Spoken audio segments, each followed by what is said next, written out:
3월 둘째 주일, 주일 예배를 우리 다 같이 하나님께 드리겠습니다.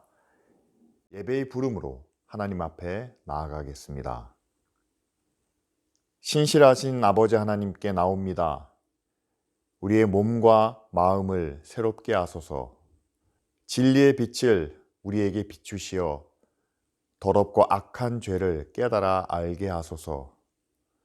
미움과 대립으로 상한 마음을 안고 주 앞에 옵니다. 치유와 회복의 은혜를 베푸소서. 십자가의 능력을 바라보며 영원한 영광을 사모하는 예배가 되게 하소서. 아무것도 두려워 말라. 주 나의 하나님이 지켜주시네. 놀라지 마라, 겁내지 마라. 주님 나를 지켜주시네. 아무것도 두려워 말라. 주 나의 하나님이 지켜주시네. 놀라지 마라, 겁내지 마라. 주님 나를 지켜주시네. 내 맘이 힘에 겨워 지칠지라도 주님 나를 지켜주시네.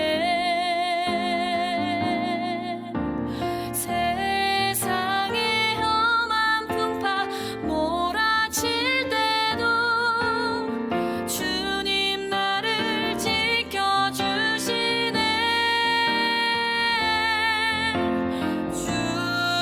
주님은 나의 산성, 주님은 나의 요새,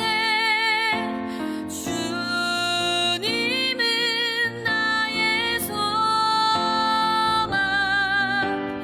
나의 힘이 되신 여호와.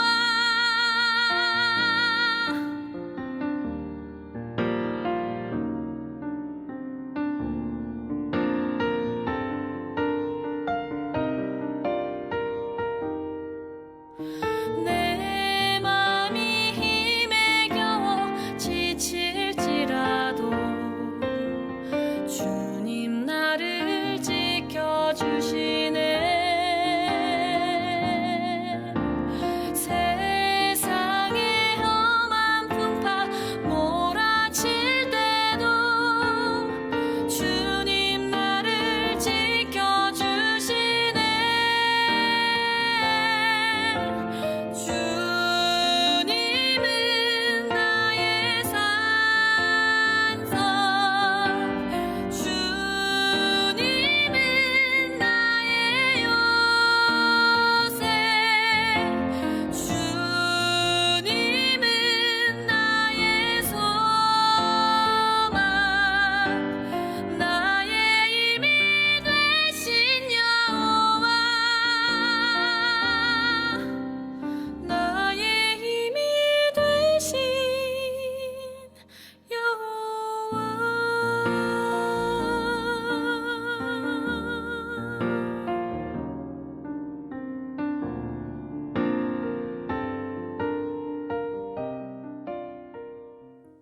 지난 9일 20대 대통령 선거가 드디어 끝이 났습니다. 어느 한편의 완전한 승리라고 보기 어려운 초박빙의 승부였고, 여전히 과반 이상의 지지를 얻지 못한 당선자가 앞으로 5년 동안 국가를 이끌어 나아가야 되겠죠.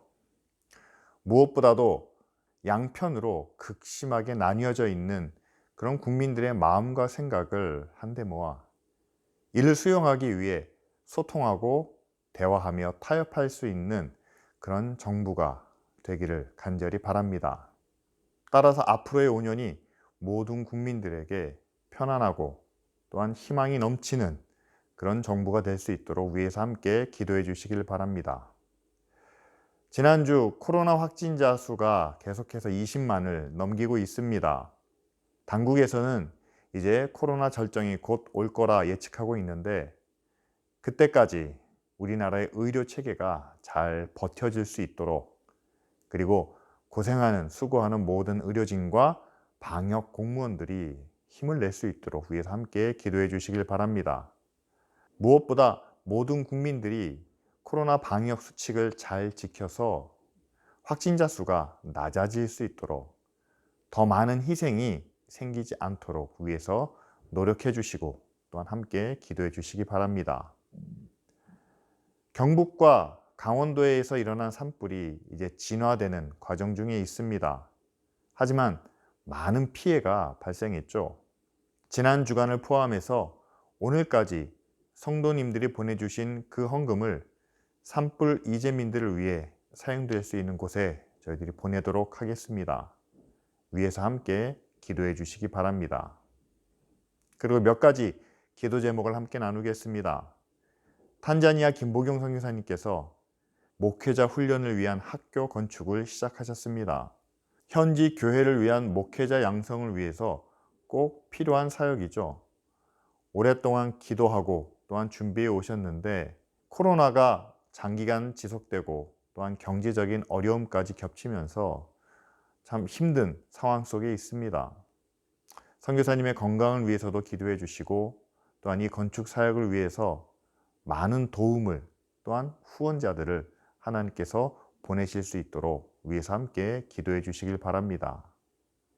그리고 14일 월요일에는 홍경인 권사님이 강남 세브란스 병원에 입원하십니다. 내시경 시술을 받기 위해서인데요. 뇌하수체 부근에 있는 종양을 제거하기 위해서 병원에 입원하십니다. 수술과 회복의 모든 과정 가운데 하나님이 함께 하실 수 있도록 위해서 기도해 주시기 바랍니다. 그럼 오늘 아침에 우리가 함께 나눌 말씀은 데살로니가 후서 2장 말씀입니다.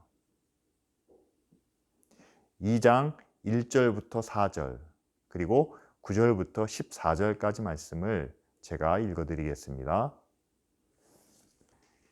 형제들아, 우리가 너희에게 구하는 것은 우리 주 예수 그리스도의 강림하심과 우리가 그 앞에 모임에 관하여 영으로나 또는 말로나 또는 우리에게서 받았다 하는 편지로나 주의 날이 이르렀다고 해서 쉽게 마음이 흔들리거나 두려워하거나 하지 말아야 한다는 것이라. 누가 어떻게 하여도 너희가 미혹되지 말라. 먼저 배교하는 일이 있고 저 불법의 사람 곧 멸망의 아들이 나타나기 전에는 그 날이 이르지 아니하리니 그는 대적하는 자라. 신이라고 불리는 모든 것과 숭배함을 받는 것에 대항하여 그 위에 자기를 높이고 하나님의 성전에 앉아 자기를 하나님이라고 내세우느니라. 악한 자의 나타남은 사탄의 활동을 따라 모든 능력과 표적과 거짓 기적과 불의의 모든 속임으로 멸망하는 자들에게 있으리니 이는 그들이 진리의 사랑을 받지 아니하여 구원함을 받지 못함이라.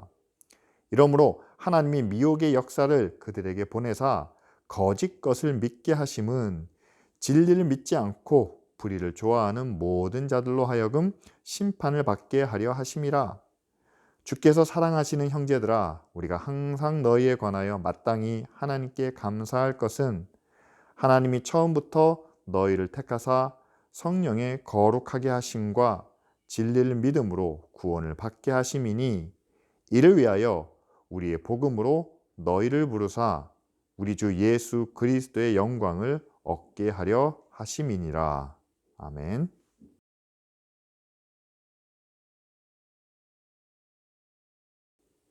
오늘 우리는 데살로니가 후서 2장 말씀을 함께 나누려고 합니다.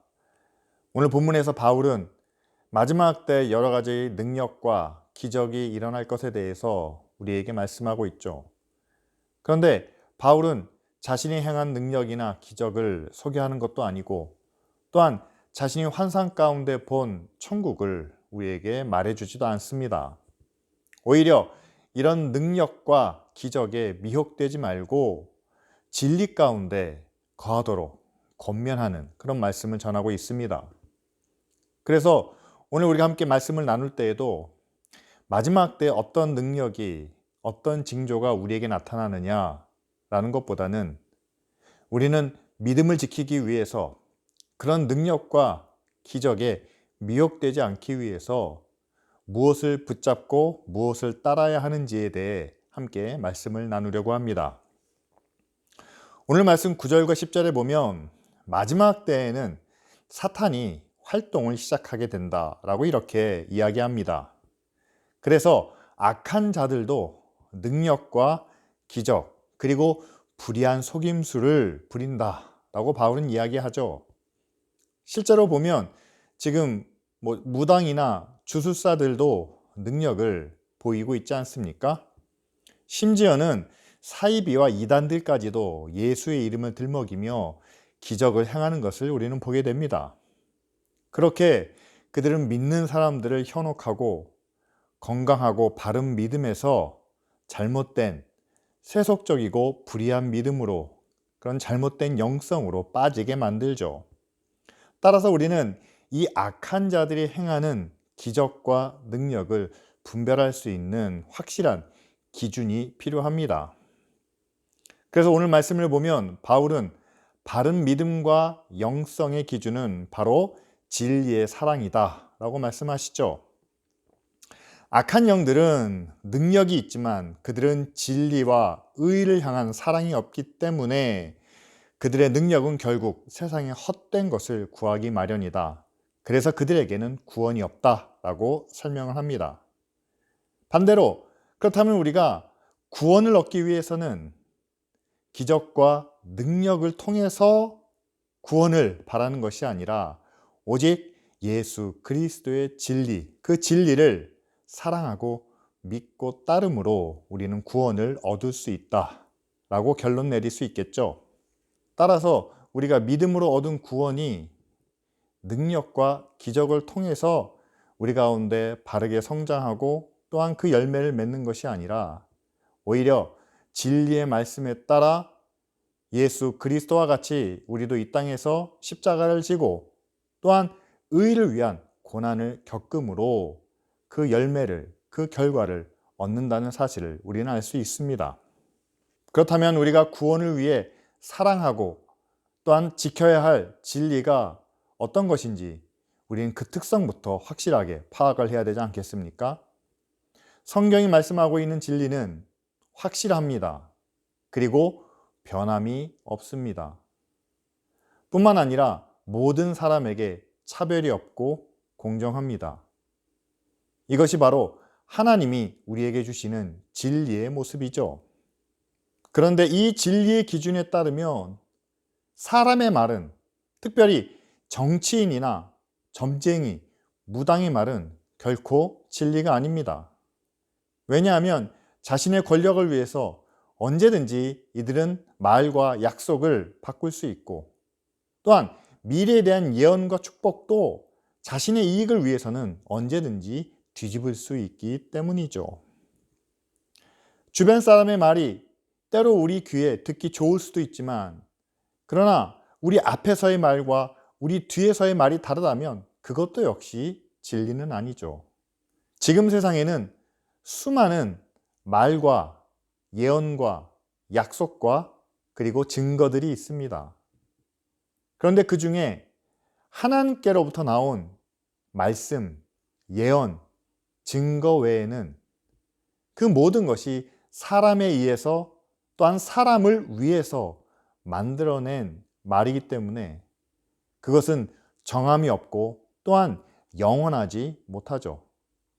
결과적으로 오직 하나님의 말씀만이 우리에게는 증거가 되고 또한 진리가 된다는 사실입니다.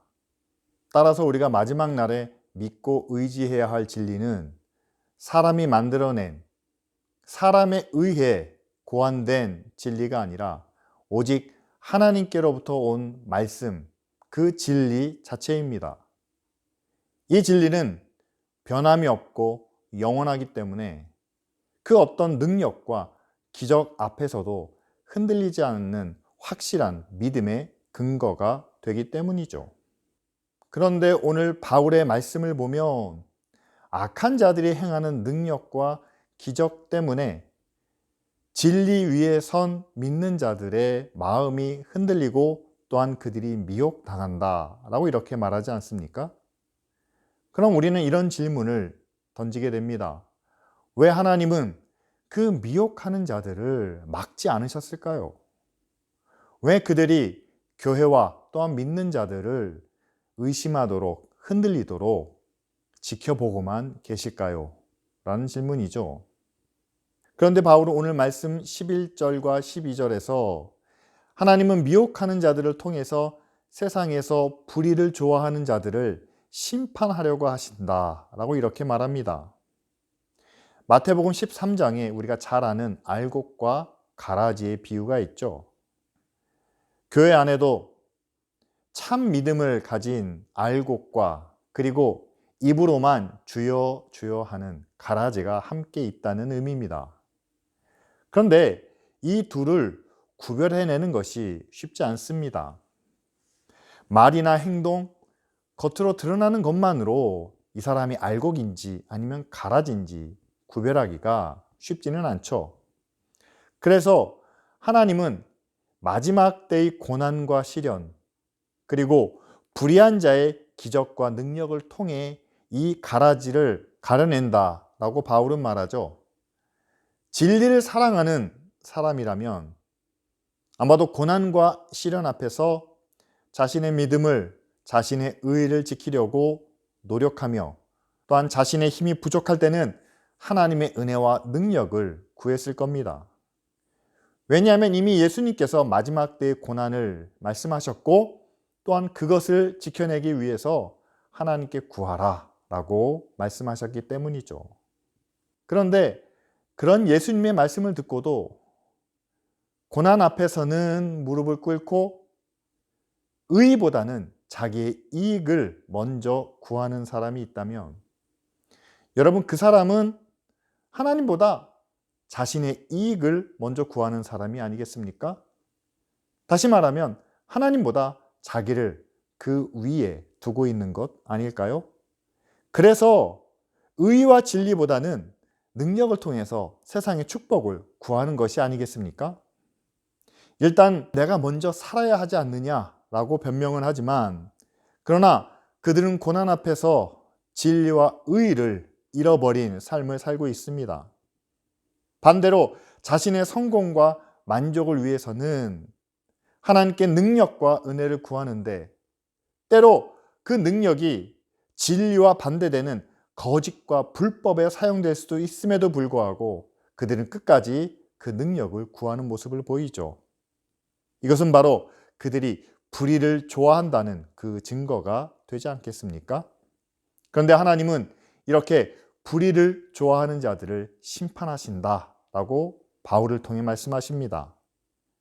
자기 만족을 하나님 위에 두고 의와 진리보다 불의를 통해서 얻는 이익을 좋아하는 자들을 하나님께서는 반드시 심판하신다라고 말씀하시죠. 여기서 바울이 불의를 행하는 자라고 말하지 않고 불의를 좋아하는 자라고 규정한 것에 대해 우리는 안도의 한숨을 쉬게 됩니다. 만일 불의를 행하는 자라고 했다면 우리 모두도 하나님의 심판을 받을 수밖에 없기 때문이죠. 우리도 종종 불의를 행할 때가 있습니다. 그러나 나중에 그것을 뉘우치고 후회하며 돌아오게 되죠. 불의를 한번 행했다고 우리가 불의를 좋아한다 라고 이렇게 말하지는 않습니다. 그러나 불의를 좋아하는 자들은 앞서 설명한 대로 의와 진리를 미워합니다. 따라서 의로우신 하나님을 그들은 부인하고 또한 외면하게 되죠. 어떻게 보면 의로우신 하나님보다 이익과 만족을 구하는 자신을 더 위에 두고 있는지 모릅니다. 자신을 최우선에 놓고 자기 육신과 만족을 우상처럼 섬기는 자들과 함께 심판을 받지 않으려면 우리는 다음과 같은 시험에서 피하고 또한 그것을 반드시 이겨내야만 합니다. 첫째로, 내 성공과 내 만족을 하나님의 의와 진리보다 앞세워서는 안 되겠죠. 아무리 내가 급해도, 아무리 내 일이 중요해도 하나님의 의와 진리가 우리에게는 더 소중하다는 사실을 꼭 기억해야만 합니다. 두 번째는 내 목적과 의도에 따라 진리의 말씀을 이럴 땐 이렇게, 저럴 땐 저렇게 왜곡시켜 해석하거나 적용해서 안 되겠죠. 그것은 바로 내가 하나님의 진리로부터 떠나 있다는 것을, 결국 불의를 좋아한다는 것을 증명하는 결과가 될 겁니다. 세 번째로는 세상을 사랑하시는 하나님의 말씀, 그리고 모든 영혼을 구원하기 원하시는 그 진리를 깨달아 이제는 우리가 마음과 정성을 다해 하나님의 말씀과 그 진리를 실천하고 순종하는 모습을 보여야 되겠죠. 비록 그것이 내게 손해가 되고 또한 내게 어려운 고난이 될 수 있습니다. 하지만 그것은 하나님께서 원하시고 또 우리에게 맡겨주신 진리의 말씀이기 때문에 끝까지 지키는 그런 믿음의 모습이 우리에게 필요하지 않겠습니까? 이것이 은혜로 구원받은 하나님의 자녀의 삶의 기준이며 또한 진리를 사랑하는 모습이라 우리는 믿습니다. 그리고 바울은 마지막으로 하나님께 드릴 감사의 기도 제목을 소개합니다. 하루하루 하나님의 은혜 가운데 살고 가족이 모두 건강하며 모든 일에 형통하게 사는 것, 이 모든 것도 감사한 일이지만, 그러나 13절 말씀에 나오는 것처럼 하나님이 우리를 택하사 성령으로 거룩하게 하시고 또한 진리를 믿음으로 구원을 얻게 하신 것을 우리는 더 감사해야 되지 않겠습니까? 왜냐하면 세상에서 누리는 그 모든 형통한 것보다 성령으로 거룩하게 되어 진리의 말씀을 실천함으로 하늘에서 얻는 축복과 영광이 세상 그 무엇보다도 귀하고 또한 값진 것이기 때문이죠. 저는 목사로서 기쁜 우리교회 성도들과 또한 많은 사람들에게 남겨주고 싶은 말이 있다면, 그리고 성도들을 통해서 마지막 날에 꼭 듣고 싶은 이야기가 있다면, 우리의 영광은 하늘에 있습니다 라는 고백입니다. 저는 기쁜 우리교회 성도들에게 우리가 이 땅에서 많은 것을 누리고 기뻐하며 또한 교회가 성장하고 또 많은 사람들에게 인정받는 것도 귀하고 감사한 일이지만, 그러나 마지막 하나님의 나라에서 예수 그리스도 앞에서 잘하였도다 착하고 충성된 종아 라고 듣는 이 한마디가 우리가 세상에서 겪었던 그 모든 고난과 시련, 아픔과 슬픔을 다 덮고도 남음이 있다는 사실을 전하고 함께 믿기 원합니다. 교회가 성장하는 것도, 부흥하며 성도들의 가정이 하나님의 은혜와 축복을 누리는 것도 감사한 일이지만, 그러나 하늘에서의 영광을 우리가 함께 누리기 위해 이 땅의 것에만 우리의 마음과 물질을 두지 말고 저 하늘에 우리의 마음과 정성을 다하는 복된 삶을 우리가 함께 살아갑시다 라고 말씀드리고 싶습니다. 또한 성도들의 고백을 통해서도 우리의 모든 영광은 저 하늘에 있습니다. 그래서 교회를 통해서 증거된 말씀과 진리를 마음 가운데 새기며 이제 우리의 일상생활 속에서도 하나님의 말씀과 진리를 행하며 의의 기준대로 살려고 노력하겠습니다. 때로는 그로 인해 내가 고난을 당하고 손해를 보고 어려울지라도 이 땅에서 겪는 아픔에 비해 하늘에서 누리는 영광이 훨씬 더 크기 때문에 이제 하늘의 영광을 구하는 삶을 살겠습니다 라는 고백을 듣기 원합니다. 여러분, 언젠가 우리 모두가 저 하나님 나라에서 함께 만날 날이 오지 않겠습니까? 또 그 자리에서 기쁜 우리 교회를 통해서 우리가 경험했던 일들, 일원동에서 그리고 양재동에서 함께 했던 그 모든 기억들을 이야기할 때가 오겠죠.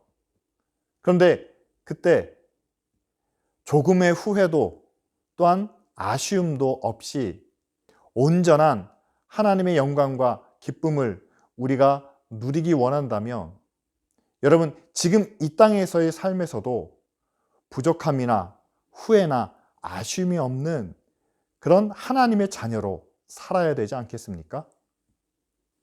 아직 기회와 시간이 남아있을 때에 오늘 하나님의 말씀이 우리에게 요청하는 대로 땅의 것에만 매이지 말고 하늘의 의와 영광을 바라며 나 자신의 만족만 구하지 말고 주변 사람들을 사랑하고 섬기고 베푸는 삶을 살도록 하는 것이 마지막 하늘의 영광을 구하는 우리의 모습이 아니겠습니까? 오늘 말씀을 통해서 마지막 때에 많은 능력과 기적에 미혹되어 우리가 하나님의 진리의 말씀에서 떠나지 않기를 바랍니다. 그리고 하나님의 진리를 우리의 목적과 의도를 위해 왜곡시키고 또한 자기 마음대로 해석하여 자기 목적을 이루려는 그런 어리석음에 빠지지 않기를 구합니다. 그리고 온 세상을 사랑하시고 또한 모든 영혼을 구원하기 원하시는 하나님의 넓은 사랑과 큰 진리를 깨달아 그 사랑과 진리를 우리의 생활 속에서 실천하고 또한 순종하는 그런 믿음의 자녀가 되기를 바랍니다. 이것이 바로 마지막 때에 세상의 유혹과 시험에 흔들리지 않는 믿음의 자녀, 그리고 예수님과 함께 영원한 영광을 온전히 누릴 수 있는 그리스도인의 모습이기 때문이죠. 이제 다 같이 함께 기도하시겠습니다. 마지막 때 능력과 기적에도 흔들리지 않는 믿음을 가질 수 있도록, 그리고 영원한 하나님 나라의 영광을 마음속에 두며 이 땅에서의 고난과 어려움도 이기며 승리하는 삶을 살 수 있도록 이 시간 다 같이 함께 기도하시겠습니다.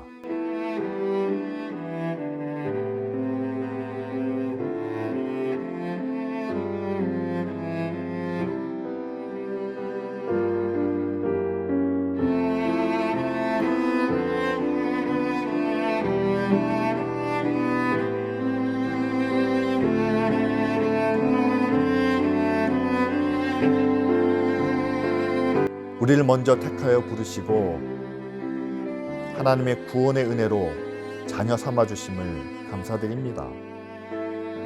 이제 하나님의 자녀된 우리가 하나님의 나라와 영원한 영광을 바라며 살게 하여 주시옵소서. 우리의 마음과 우리의 믿음을 굳게 하여 주셔서 세상의 헛된 능력과 또한 불의한 기적 앞에 흔들리지 않게 하여 주시옵소서. 기도합니다. 예수 그리스도의 십자가의 진리를 깨달아 이제는 하나님의 사랑과 하나님의 은혜를 세상 가운데 전하는 우리가 되기 원합니다. 불의한 성공을 위하여 하나님의 능력을 구하는 것이 아니라 이제 겸손하게 하나님 앞에 서서 하나님의 나라와 하나님의 뜻을 위하여 고난도 기쁘게 감당하는 저희들 되게 하여 주시옵소서. 영원한 하나님의 나라 그 영광 앞에서 조금의 아쉬움이나 후회가 없도록 더 중요한 일에 더 가치 있고 의미 있는 일에 헌신하며 수고하는 저희들 되게 하여 주시옵소서. 산불 피해자들을 위해서 기도합니다. 하나님, 그들의 마음을 위로하시며 주변의 많은 도움과 후원의 손길을 통해 새 힘을 얻어 다시 일어서게 하여 주시옵소서. 우크라이나를 위해서 기도합니다. 속히 전쟁이 그치게 하시고 평화가 이루어지길 원합니다. 대화와 타협을 통해 더 이상 생명에 피해가 없도록 주님 지켜 주시옵소서. 홍경희 권사님을 위해서 기도합니다. 내시경 시술을 위해서 입원하실 때에 하나님, 의료진의 손길 위에 축복하시고 모든 과정과 모든 시술과 회복의 시간까지 하나님이 함께하여 주시옵소서. 이 모든 말씀 예수 그리스도의 이름으로 기도합니다.